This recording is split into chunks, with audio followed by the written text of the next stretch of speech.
So we read The Monstrumologist by Rick Yancey, and it's about a man and his apprentice who hunt monsters for a living and protect people. And monstrumology is considered a science, and it's his profession.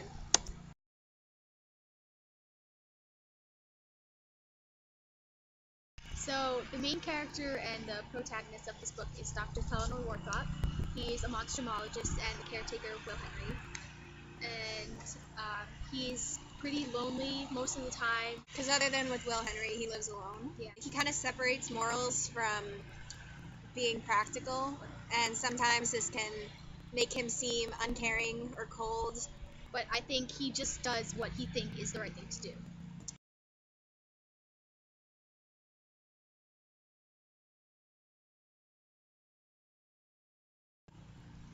The second protagonist in the book, other than Dr. Warthop, is Will Henry. He's 12 years old. He's the doctor's apprentice. His parents worked with the doctor when Will was very young, but died in a tragic accident, leaving Will in the doctor's care. He's very smart for his age. He didn't really have much of a childhood because he's spent pretty much all of his time hunting monsters with the doctor.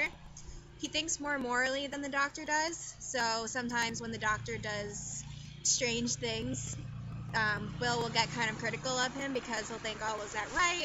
Was it wrong?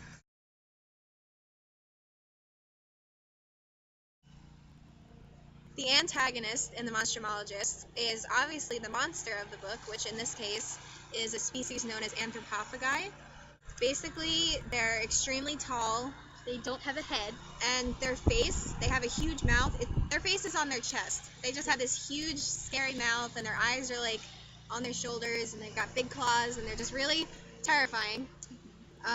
So this is the monster that they're hunting, and that's eating people. We have a theory that the reason the anthropophagi are so evil is because they weren't hugged enough as children. I mean, it's kind of hard. How could you hug an anthropophagi? You give it a hug, and then it's like you're in its mouth. And yeah, you can't hug them from behind either, because then your hands are like in his mouth, and they'd probably eat them off.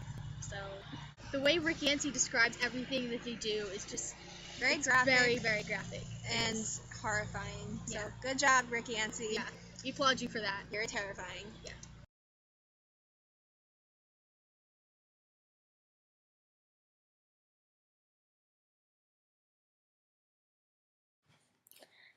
No, Will Henry, our enemy is fear. Fear consumes all the truth and poisons the evidence, leading us to false assumptions and irrational conclusions. Dr. Warthop tells Will Henry that despite the fact that they hunt monsters, their biggest, or maybe their only, enemy is fear. Fear can lead them to react in ways that they normally wouldn't if they weren't afraid, and that's what the doctor feels is their adversary.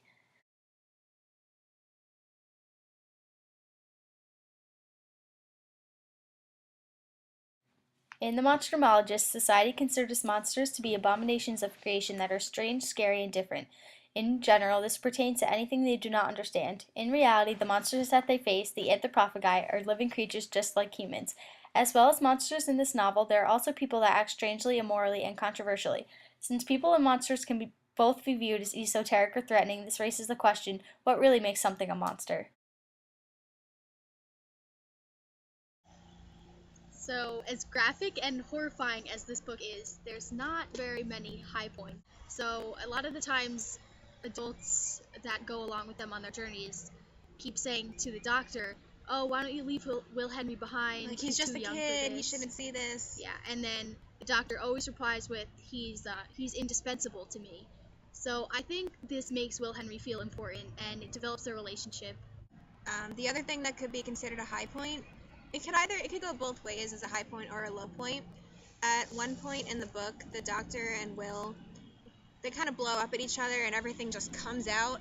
All of their doubts about each other and things that they've been holding in. So even though they have a fight, it's kind of horrible, it gets things out in the open, and I think it relieves some tension. Yeah. This book is basically one giant low point because it's a horror story and it's horrible and horrifying. But there is one point in particular that stood out to us while we were reading. At one point in the story, the anthropophagi attack a family. It's horrible.